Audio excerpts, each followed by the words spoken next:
Hey everybody. So I haven't made a video in a while. My buddy told me the other day, he's like, man, I'm waiting for your videos. He's like, I watch them. So I want to make a video because I just had this engagement with my girlfriend because I was telling her about this book I'm reading. So I'm reading a book called Metamorphosis by Ovid. So Ovid was a Greek philosopher who lived, I believe he died in 8 AD. So he actually died around the time that Jesus lived.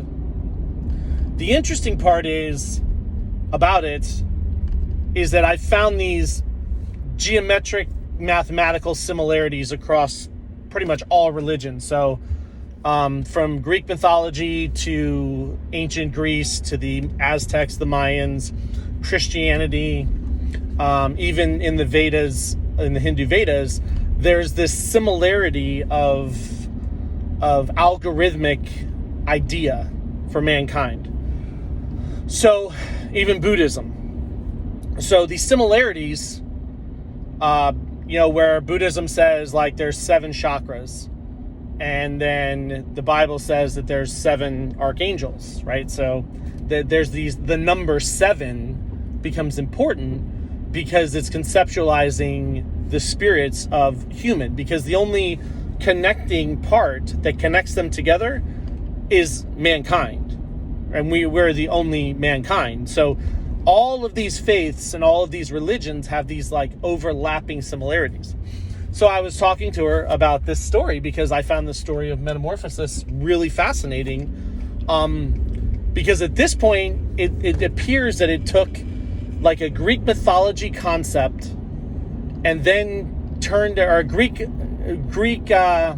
theology concept, and then turn that theology concept into a biological relation with the human mind and the human body, which was really fascinating, the way that I kind of perceived it connected to itself.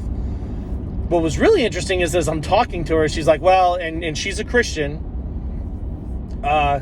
so she's like, well, that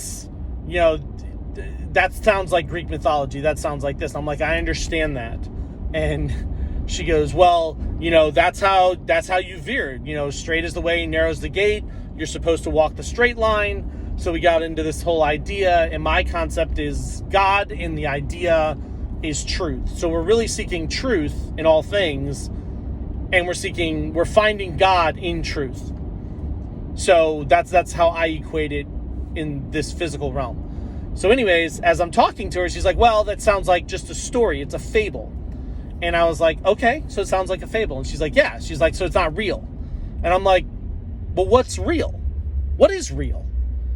Like, are we real?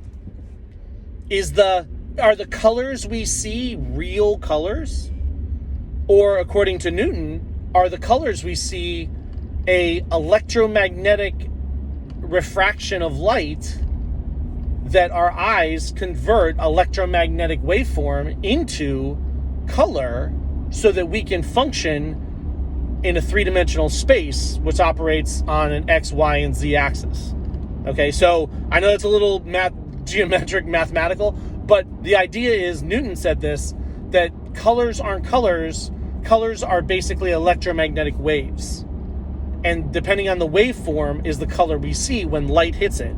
Because if you take the absence of light out, take it away, there's no color because there's no light. So you need light to see color, but color is merely a refraction. And that's how in Newton's optics, that's kind of how he summarized it. Also, Benjamin Franklin writes about it in his writings also. So that's the science line of reality that we perceive with our eyes. So with that said, I said, well, I guess then what is real? Like, what's a real story versus a not real story? Are the ancient Egyptians like they're all dead and they were never saved and then why do we have an Old Testament before Jesus came? Does that mean that all the people that were before Jesus never went to heaven because Jesus hadn't come yet? Those are some serious questions. But it was interesting because he's like, well, the story's not real. And I'm like, okay, well, didn't Jesus speak in parables? Like when Jesus said, like, cast your seeds. You don't know which ones are going to grow. Did that mean, like, go out in the field and cast seeds and just throw seeds around and then just sit out the field and see what happens? Or does it mean speak truths and speak good things and maybe someone will find something in it? So was he casting seeds or was he speaking? Which one? Is it real? Is the story real, this cast the seeds, or is it not? Or is it just a parable? So what's a parable? Well, it's a fable. So the idea of fables, like Aesop's fables, is to teach life lessons to children, the children of God, right? To teach us life lessons on how to live a good, true, virtuous life for each other and for mankind. So that's kind of the idea, or at least that's how I wrap my mind around the idea or the concept. And it was an interesting conversation. It got pretty heated and it had some fun. And then when I spun the parables on her, she kind of just went, "Arr!" And I was like, oh, this is so much fun. Because we have some really great talks. But God bless everybody. I hope this, maybe it'll reach out to someone. And I hope all is well. Bye.